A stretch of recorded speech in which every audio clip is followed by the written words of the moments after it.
Fala, turma da engenharia. Aqui é o professor Kennedy Carvalho, ou, para os mais íntimos, WK. E neste vídeo eu vou fazer uma revisão de alguns tópicos de isostática com vocês, né? Vou comentar alguns temas aqui sobre diagramas, reações de apoios e outras dicas aí, superposição de efeitos. São itens que vão ajudar você, mesmo se você já viu isostática, é um conteúdo aqui que vai ser uma revisão e vai te ajudar a entender um pouco melhor a dinâmica desse carregamento, porque você usa bastante esse conceito de superposição em resmate e até em teoria das estruturas 2 ou hiperestática, quando você está fazendo os seus exercícios. Então, bora lá para a resolução. Peguei algumas questões aqui do livro do Marta para a gente dar uma analisada. E é o seguinte, para você que está chegando no canal agora, eu tenho um Instagram, né? E você pode acompanhar meu conteúdo por lá.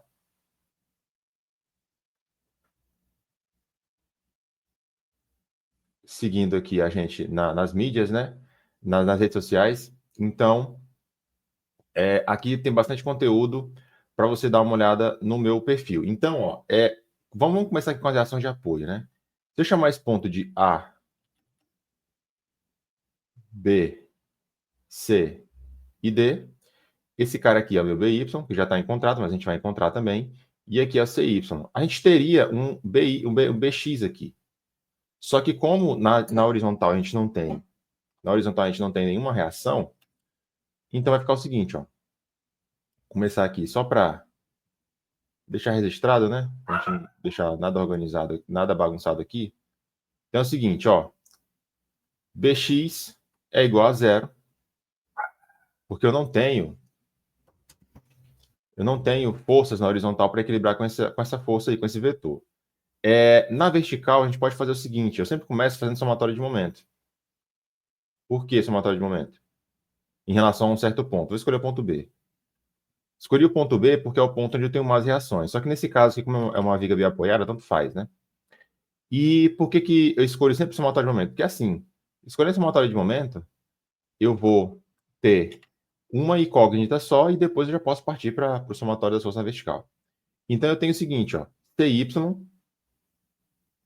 qual é a distância que ele está do ponto B? 6 metros, né? Observem que eu arbitrei anti-horário como positivo. Então, nesse sentido aqui de giro, que essa força tende a provocar em relação à estrutura, ele vai ser positivo.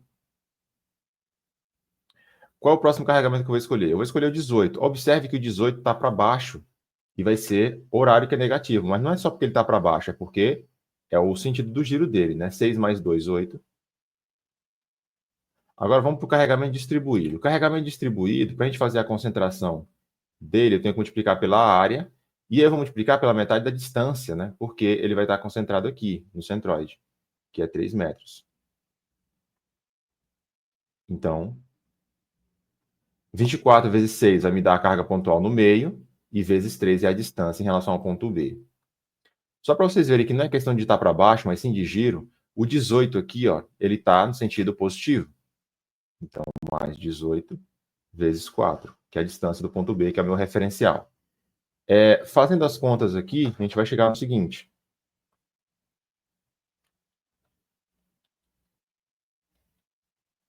Isso aqui é menos. Isso aqui é mais. Dividido por 6. Beleza? Então, a gente tem aí essa configuração para a reação de apoio, tá?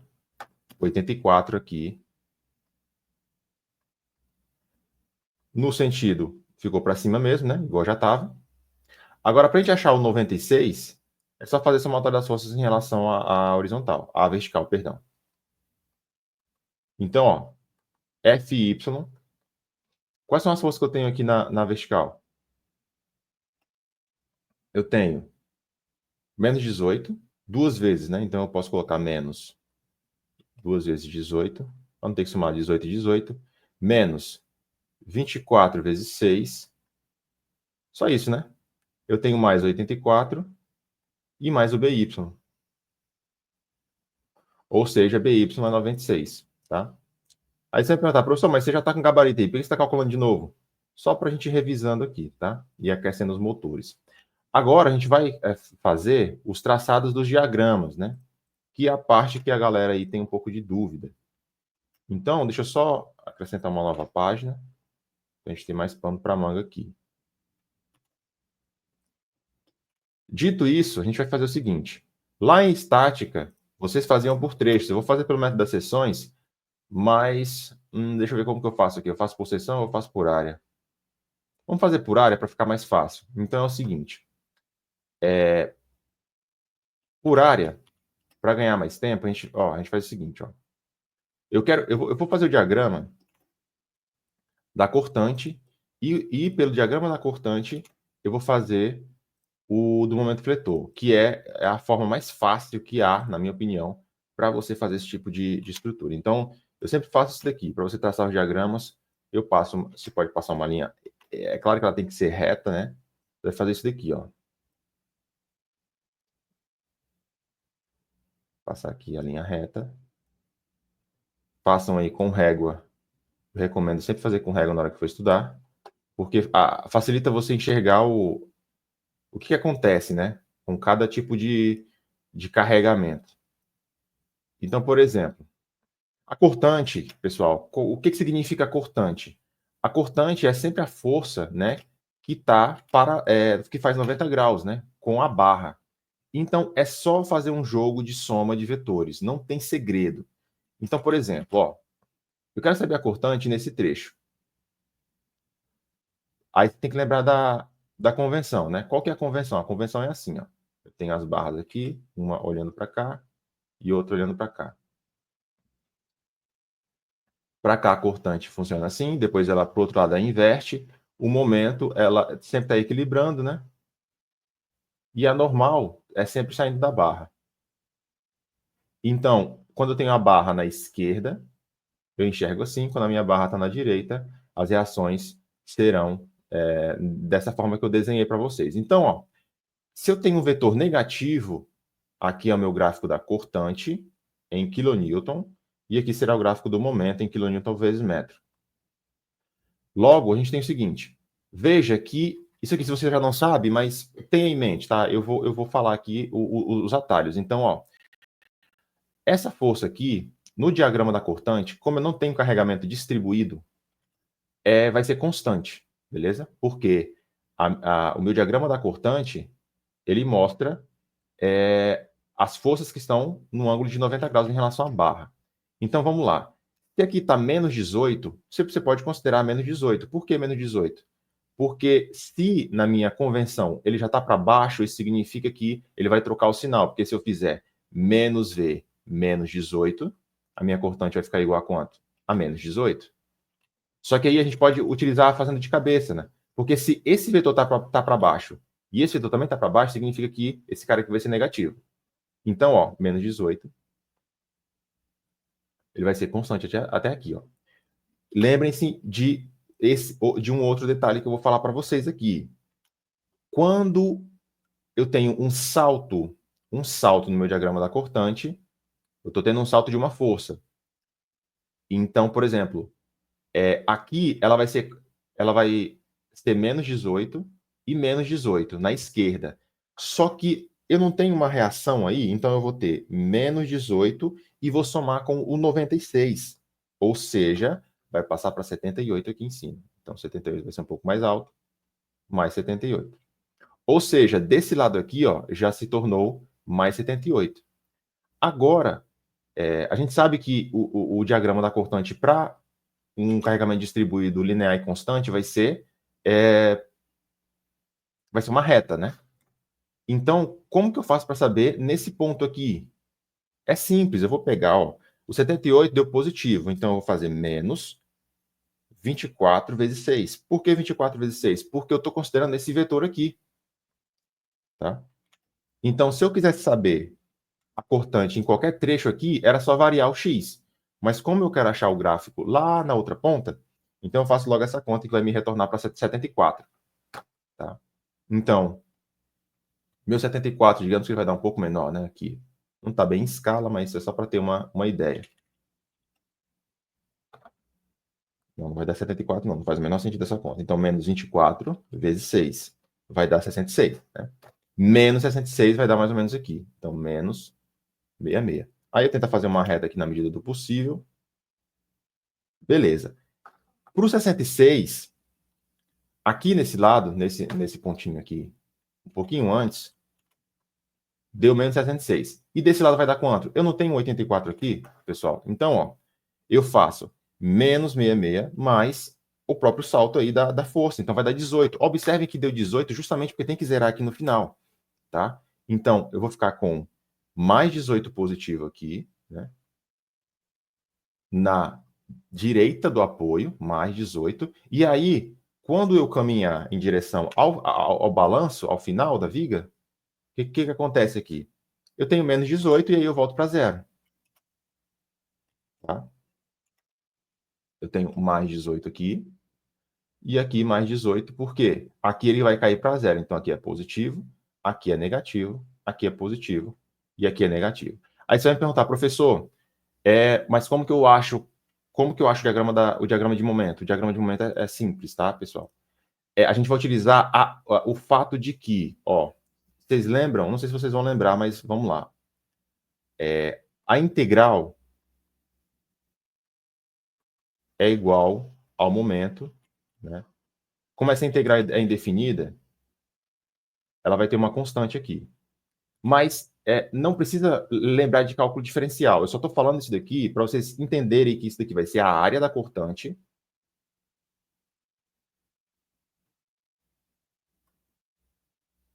Vai me dar a variação do momento.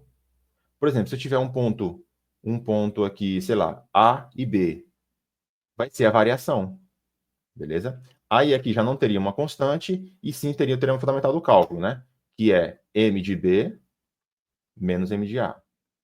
Segundo teorema fundamental do cálculo, é variação do momento nesses dois pontos aí, né? Do momento de A até B. De dois pontos quaisquer. Ou seja, logo, portanto, todavia, portanto, né? Então, sendo assim, a gente tem o seguinte. Eu preciso saber esse X. Por quê? A gente também, vocês devem se recordar que onde eu tenho a minha cortante igual a zero, eu tenho um candidato a momento máximo. Esse candidato a momento máximo, geralmente é aquela barriguinha, a parábola máxima. Eu acabei de escrever para vocês na lousa aqui, o fato de que quando eu tenho a constante igual a zero, eu tenho um candidato a máximo. E outra coisa, quando eu escrevi aquela equação da integral, não foi coincidência. O grau das funções também é um grau a mais do polinômio. Então, são funções polinomiais sempre que a gente vai ter em vigas isostáticas. Então, não é à toa que, pelo fato da integral ser a área, vai aumentar o grau dessa função aqui. Logo, isso significa que, nesse ponto aqui, nesse trecho onde onde eu tenho uma reta, eu vou ter uma parábola, onde eu tenho uma função constante, eu vou ter uma função linear, e assim, né, em diante. Eu preciso saber essa distância x. Aí você vai me perguntar, mas como que eu vou achar essa distância? Você tem dois triângulos aqui. Por mais que você não esteja enxergando, você tem esse triângulo maior aqui, ó, e tem esse triângulo menor. Ou seja, para eu achar o x, eu vou fazer semelhança de triângulos. Ou seja, eu vou escrever aqui no canto. 78 está para x, assim como eu vou somar e vou desprezar o sinal. Assim como 78 mais 66 está para... Qual que é o vão inteiro, né? 6 metros? O vão inteiro está aqui, ó. Está para 6. É só achar o x. Então, o x vai ser 6 vezes 78, dividido por 78 mais 66. Ou seja, 3,25. Olhando para a figura, faz sentido ser 3,25?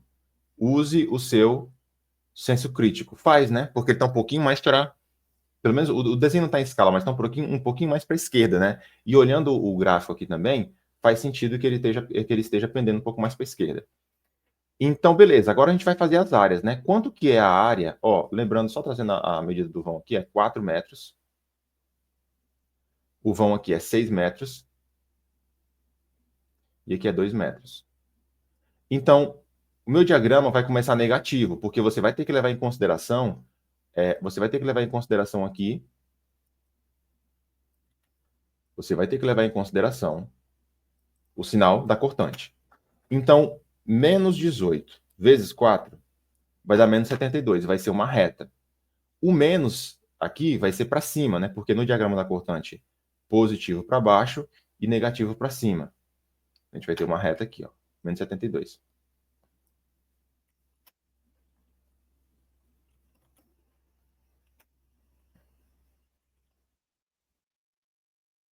Beleza? Agora, eu vou pegar o menos 72 e vou somar com a área do triângulo. E quanto que é a área do triângulo? É base vezes a altura dividido por 2. Ou vezes meio, né? Mas vamos dividir por 2 aqui só para facilitar. 3,25 vezes 78 vezes meio. Vai dar quanto? Vai dar 126,75. Ou seja, eu vou ter que somar o momento anterior com ele para saber onde é que vai dar o meu momento máximo aqui. Ó. Então, ó, menos 72 vai dar 54 positivo 75. Agora eu vou pegar esse 54 aqui e o meu traçado vai ficar assim, ó. Eu vou ter um ponto de máximo aqui, né? Eu estou falando que vai ser esse ponto aqui. O próximo ponto eu vou fazer 54 e vou somar com essa área aqui. Essa área vai ser quanto? Vai ser base. Quanto que é a base? É 6 menos 3,25, né? Por que 6 menos 3,25? Porque é o que falta para completar os 6 metros. Então, base vezes a altura dividido por 2. Vezes 66 dividido por 2 vai ficar 90, né? 90 e 75. Ou seja, negativo, porque eu tenho que considerar o sinal da cortante. Então, tenho menos aqui. Agora eu vou fazer o seguinte, eu vou pegar esse cara, menos 90,75, menos 90,75, e vou somar com 54,75. Vai me dar menos 36. Ou seja, eu vou pendurar essa parábola aqui, ó. Pum. E aqui ela vai ser uma reta novamente. Por quê? Pelo fato de que eu tenho aqui um carregamento constante, né, no gráfico da cortante. Logo, a gente vai ter o seguinte, esse menos 36 eu vou somar com essa área, que é o 18 vezes 2. Então, menos 36 mais 18 vezes 2 vai dar quanto? Vai dar 0. Ou seja, gabaritamos esse diagrama de momento fletor. Certo, pessoal? Então, aqui está o gabarito, né? Aqui ele faz pelo método ele também usa a lógica do método da superposição. Mas o gabarito é esse aqui, ó. Tá? Então, só para a gente fazer uma revisão aqui básica de diagrama de momento fletor e reações, já ficou uma aula um pouco curta, um pouco longa, perdão, então eu vou encerrar por aqui o vídeo.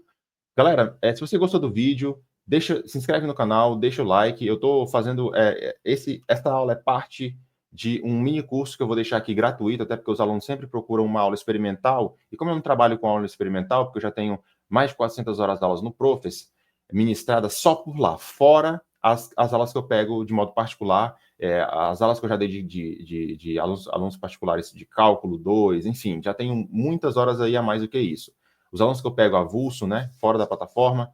Então, tá aqui uma aula para você entender como fazer os gráficos pelo método mais simples possível, que é o método das áreas, faz a cortante, faz o momento fletor, e pelas áreas você acha o gráfico de momento. Você pode fazer pelo método das seções também, só que dá um pouco mais de trabalho, tá? Então, eu fico por aqui, vejo vocês no próximo vídeo, e não deixe de seguir meu Instagram para você ficar ligado quando eu for fazer as aulas e os aulões aqui, que eu vou estar colocando bastante conteúdo aqui para que você, questão de engenharia, que está se preparando aí, ou que quer estudar para concurso, que está dando uma revisada nesse tipo de conteúdo. Eu fico por aqui, me segue no meu Instagram e até a próxima. Valeu!